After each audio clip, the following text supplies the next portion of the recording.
बिस्मिल्लाहिर्रहमानिर्रहीम। अस्सलाम वालेकुम नाज़रीन, उम्मीद और दुआ करता हूँ कि आप लोग जहाँ जहाँ पर होंगे खैर आफियत से होंगे। Nine I actually never thought, मैंने कभी जिंदगी में नहीं सोचा था कि जो खबर मैं इस व्लॉग में रिपोर्ट करने जा रहा हूँ मैं ये कभी रिपोर्ट कर रहा हूँ। खबर ही ऐसी है। ईरान अमेरिका का कॉन्फ्लिक्ट, एक नापाक रियासत ईरान का कॉन्फ्लिक्ट हम बड़ी जिंदगी से बड़े टाइम से देखते आ रहे हैं। 1971 में ईरान का इनकलाब आता है, उसके बाद सैंक्शंस लगती हैं और उसके बाद आज तक ईरान तन तनहा अपने सर्वाइवल की जंगें लड़ता आया। कभी कुछ ममालिक साथ खड़े हुए, कभी कुछ ममालिक साथ नहीं खड़े हुए। रिसेंटली एक नई जंग का आगाज हुआ इस खित्ते के अंदर। वी ऑल नो दैट कि एक नापाक रियासत ने ईरान के ऊपर हमला किया था और उस हमला करने के बाद नापाक रियासत की मुकम्मल कोशिश थी कि अमेरिका किसी ना किसी तरह से उस नापाक रियासत का साथ दे ईरान के ऊपर हमले। इवेंचुअली वही हुआ कि इस वीकेंड जो गुजरा है, इस वीकेंड के ऊपर अमेरिका ने B-2 बॉम्बर्स इस्तेमाल करते हुए ईरान की जो न्यूक्लियर फैसिलिटीज हैं उनके ऊपर अटैक किया। एक बहुत लंबी चौड़ी फ्लाइट लेकर अमेरिकन जहाज जो हैं वो ईरान तक पहुंचे थे। 36 से 38 घंटे की फ्लाइट थी, हवा के अंदर ही फ्यूलिंग होती रही और आकर 3 डिफरेंट जो पॉइंट्स हैं जो मुबैना तौर के ऊपर जिनका रिपोर्ट ये किया जाता रहा कि ये न्यूक्लियर फैसिलिटीज हैं ईरान की, वो अमेरिका की जानिब से निशाना बनाए गए। और उसके बाद की हैपनिंग या उसके बाद को जो इवेंट जो इस ब्लॉग के अंदर मैं रिपोर्ट करने जा रहा हूं, दैट इज शॉकिंग। ईरान ने इस अटैक के बाद एक दफा ये दावा किया कि ईरान सरेंडर नहीं करेगा, ईरान खामोशी से नहीं बैठेगा, ईरान अटैक करेगा। और वो अमेरिका से मुखातिब होकर कह रहा था कि ईरान अटैक करेगा। और बार बार अमेरिका की जानिब से स्टेटमेंट्स आती रही कि अगर किसी भी एडवेंचर की कोशिश की ईरान ने अमेरिका के ऊपर अटैक करने की तो इसके नतायज बहुत संगीन होंगे। बगैर किसी नतायज का सोचे, बगैर ये सोचे कि अमेरिका कितनी बड़ी ताकत है, बगैर ये सोचे कि नाटो फोर्सेस जो हैं वो कितनी बड़ी तादाद है, कितनी ताकतवर फोर्सेस हैं, अब से कुछ देर पहले, घंटा डेढ़ पहले ईरान ने अमेरिका पर डायरेक्टली अटैक कर दिया। And this is the biggest development I can report. इससे बड़ी डेवलपमेंट, बड़ी दुनिया के अंदर हलचल जिस खबर ने मचा दी हो, मैंने अपनी जिंदगी के अंदर रिपोर्ट नहीं हुई कभी की। हमने कभी सोचा भी नहीं था कि ये जंग इस नेज तक पहुंच जाएगी कि ईरान अटैक कर देगा अमेरिका के ऊपर। कहानी यूं है और इसके अंदर डेवलपमेंट्स कुछ बहुत इंटरेस्टिंग है कि ईरान ने किस मुल्क को बता दिया था कि मैं हमला करने लगा हूं अमेरिका के ऊपर। ये सारा डिटेल्स जो है मैं इस व्लॉग में आपके सामने रखता हूं। अमेरिकन अटैक के बाद जो एयर बेसिस थी जो इस खित्ते के अंदर, ये जो गल्फ का खित्ता और ये जो ममालिक हैं, सारे अरब ममालिक हैं जिसमें काफी सारी अमेरिकी एयर बेसिस अभी भी मौजूद हैं, उसमें से एक अमेरिकी एयरबेस को पिक किया ईरान ने जहां पर उन्होंने हमला करने का प्लान बनाया। वो एयरबेस है अल उदैद और ये कतर के अंदर एयरबेस मौजूद है अमेरिका की। अल उदैद वो एयरबेस है जिसके अंदर बताया जाता है कि 10,000 के करीब ट्रूप्स और इक्विपमेंट वो सारा मौजूद होता है। 10,000 के करीब अमेरिकी फौज मौजूद होती है अल उदैद एयरबेस कतर के अंदर।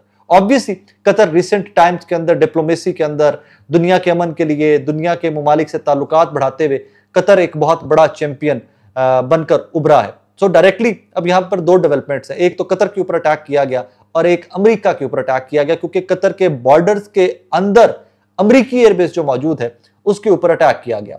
इनिशियली ये खबरें भी आती रही कि ईरान ने 2 एयरबेसेस को टारगेट किया है, एक अल उदैद जो कतर के अंदर मौजूद है और एक इराक की जानिब जो कोई एयरबेस मौजूद है इराक के अंदर अमेरिका की, उसको भी टारगेट किया गया है ईरान की जानिब से। बट लेटर ऑन कॉन्फर्मेशन ये आ गई कि नहीं जनाब, सिर्फ एक एयरबेस जो थी, जो अल उदैद एयरबेस थी, जो कतर के अंदर मौजूद थी, जिसकी 10,000 कैपेसिटी है, जिसके अंदर 10,000 ट्रूप्स थे, उसको सिर्फ ईरान की जानिब से टारगेट किया गया है। अब इससे अगली इंफॉर्मेशन जो आती है द न्यूयॉर्क टाइम्स की जानिब से, द रॉयटर्स की जानिब से, वो इंटरेस्टिंग मोस्ट इंफॉर्मेशन है। सबसे पहले तो ये रिपोर्ट किया जाता है, ईरान ये दावा करता है कि हमने सिर्फ उतने मिसाइल 6 मिसाइल मारे हैं, हमने सिर्फ 6 मिसाइल फायर किए हैं अमेरिका की जानिब या अमेरिकी एयरबेस की जानिब। उनका नंबर बिल्कुल इतना ही है जितने अमेरिका ने बॉम्ब हम पर मारे। ईरान के अंदर जो मुबैना न्यूक्लियर फैसिलिटीज थी, जितने बॉम्ब उसके ऊपर मारे गए, उतने ही बॉम्ब यहाँ पर ईरान ने अमेरिकन एयरबेस जो कतर के अंदर मौजूद है उसके ऊपर मारे। लेकिन यहाँ पर जो टर्न है इवेंट्स का वो बड़ा इंटरेस्टिंग है। कुछ अखबार अमेरिकी ये रिपोर्ट करते हैं, क्योंकि वो खबर ये ब्रेक करते हैं कि जनाब ईरान ने एक मुल्क को इस हमले के बारे में पहले से बता दिया हुआ था। अब वो मुल्क कौन सा है, दैट्स वेरी इंटरेस्टिंग। वो मुल्क है जिसके ऊपर अटैक किया है, उनको पहले से बता दिया था, वो कतर को पहले से बता दिया था। और ये दोपहर की खबर है, गालिबन दोपहर के बाद जो एयर स्पेस थी कतर की वो बिल्कुल खाली पड़ी हुई है। सो ईरान ने पहले से कतर को इन्फॉर्म कर दिया हुआ था कि भाईजान हम हमला करने जा रहे हैं, अमेरिकन एयरबेस के ऊपर हमला करने जा रहे हैं और उसके अब सवाल ये पैदा होता है कि जब एयर बेस अल उदैद जो है ये मुकम्मल तौर के ऊपर खाली कर ली गई थी, कोई एक भी जानी नुकसान नहीं हुआ, एक बंदा भी जख्मी नहीं हुआ, एयर स्पेस मुकम्मल तौर के ऊपर खाली थी, कोई जो तैयारे हैं, जो एयरलाइंस हैं, उनका कोई भी तैयारा कतरी हदूद के अंदर नजर नहीं आ रहा, तो इसका मतलब ये है कि it was well planned, well informed kind of attack.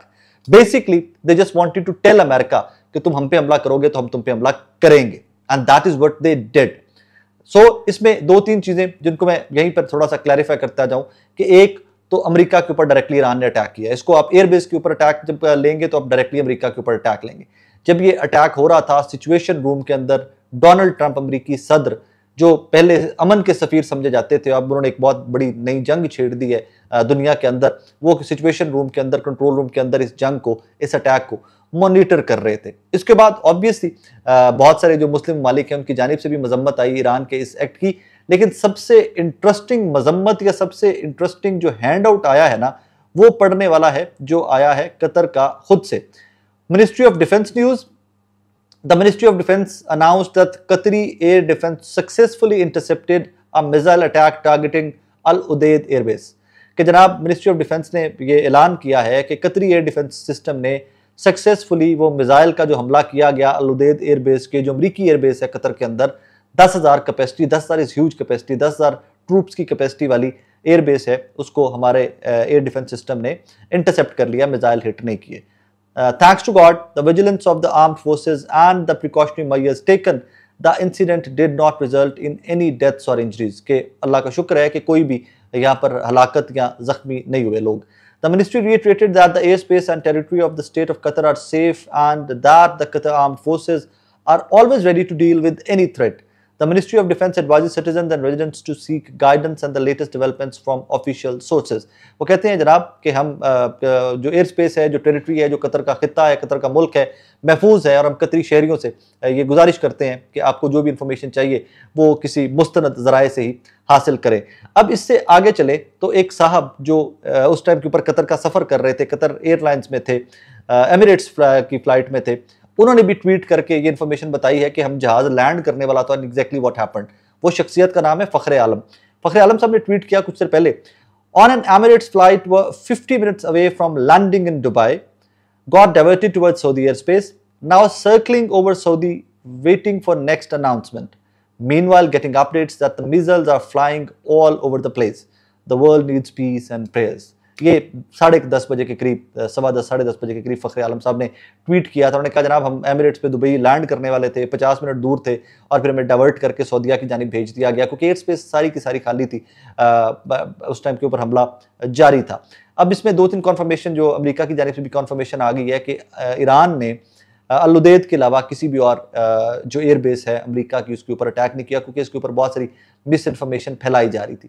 यहाँ पर जो सबसे इंपॉर्टेंट हैंड आउट या सबसे इंपॉर्टेंट प्रेस रिलीज या जो स्टेटमेंट या जो मजम्मत आई है वो मेरे नज़दीक है सऊदी अरेबिया की। जरा इसको गौर से सुनिएगा, मैं सिर्फ उसकी क्योंकि वो अरबिक के अंदर है, मैं उसकी ट्रांसलेशन पढ़ के आपको सुना रहा हूँ।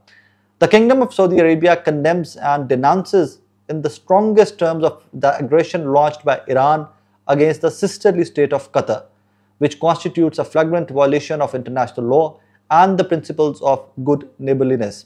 It is unacceptable and cannot be justified under any circumstances। कि हम पुरजोर मजम्मत करते हैं कि हमारी जो सिस्टरली स्टेट कतर के ऊपर ईरान ने हमला किया है, नहीं करना चाहिए था एंड ऑल दैट।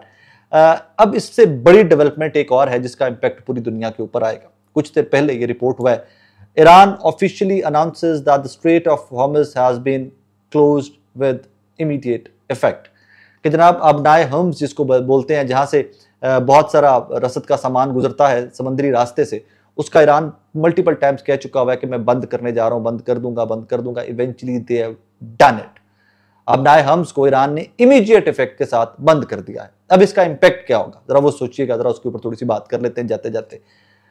सऊदीया का तेल, कुवैत, ये सारी LNG जहाँ से निकलती है, इन सारी रियासतों का जो ईंधन पूरी दुनिया तक पहुँचता है, ये तेल का 20% हिस्सा बनता है जो इन रियासतों से, इन एरियाज से निकलता है, और ये आबनाए हम्स के रास्ते ही निकल कर आगे जाता था। अब अगर आबनाए हम्स बंद कर दिया जाता है, 20% रसद एनर्जी का, जो ईंधन का दुनिया में कम हो जाता है, तो कितनी डेफिशिएंसी होगी, किस कदर स्काई रॉकेटिंग प्राइसिंग होगी ऑयल की, क्रूड ऑयल की और ये तमाम ईंधन की जो बाकी मसनूआत हैं इनकी। That I leave to your wisdom. आप लोग खुद उसको डीकोड कीजिएगा कि ये कितना बड़ा एक नया कह लीजिए कि महंगाई की वेव पूरी दुनिया के अंदर आएगी। इसका जिम्मेदार सिर्फ और सिर्फ वो एक नापाक बदकार रियासत जिसने ईरान के ऊपर हमला करके एक दुनिया को बहुत बड़े नए कॉन्फ्लिक्ट से दो चार किया है। ये कॉन्फ्लिक्ट बदकिस्मती की बात है, मुझे ये कहना पड़ रहा है कि दो Pakistan is very careful. Pakistan ने डिप्लोमेटिकली अपने आप को बहुत अच्छा अलाइन किया हुआ है, अपना स्टांस अपने मुसलमान बहन भाइयों के साथ फर्म खड़े भी हुए हैं और कोई स्टूपिडिटी भी नहीं की। चंद ये वो जो नोबेल वोबेल वाला सारा था उस एपिसोड को निकाल दीजिए तो बहुत बड़ा हमने कोई ब्लंडर फौजें भेजने का फौरन और फौजें दूर करने का या मतलब कोई भी इस तरह की कह लीजिए ना कि वो ब्लेटेंट या बिल्कुल स्वीपिंग स्टेटमेंट हमने अभी तक कोई नहीं दी। हम आज भी अमन की बात कर रहे हैं, इकट्ठे बैठने की बात कर रहे हैं, लेकिन हम इखलाकी तौर के ऊपर हम डिप्लोमेसी को अपने को करामत बनाते हुए we are trying to sort out the situation. But बड़ी बदकिस्मती से और बड़े दुख से मुझे कहना पड़ता है कि वी आर नॉट श्योर कि ये सिचुएशन जो है ये किस कदर आगे फैल जाए, इसमें कौन कौन सा मुल्क इसकी लपेट में आ जाए। आज अमेरिका के ऊपर हमला करते करते ईरान कतर के ऊपर हमला किया है। ऑब्वियसली कतर भी इसको अपनी ज़ात के ऊपर हमला लेगा कि वो कहते हैं कि एयरबेस कतर के अंदर थी, दो के अनपॉपुलेटेड एरिया था। लेकिन बड़ी इंटरेस्टिंग डेवलपमेंट्स हैं, खौफनाक हैं, बहुत ही बड़े बड़े ख़तरात इन डेवलपमेंट्स के साथ आ रहे हैं पूरी दुनिया के लिए। लेकिन that is how it is. Further vlog के लिए, फर्दर डिटेल्स के लिए थोड़ा सा इंतजार करते हैं। Whatever it comes I will report to you guys. अपना बहुत सारा ख्याल रखिएगा, दुआ में रखिएगा। अल्लाह हाफ़िज़।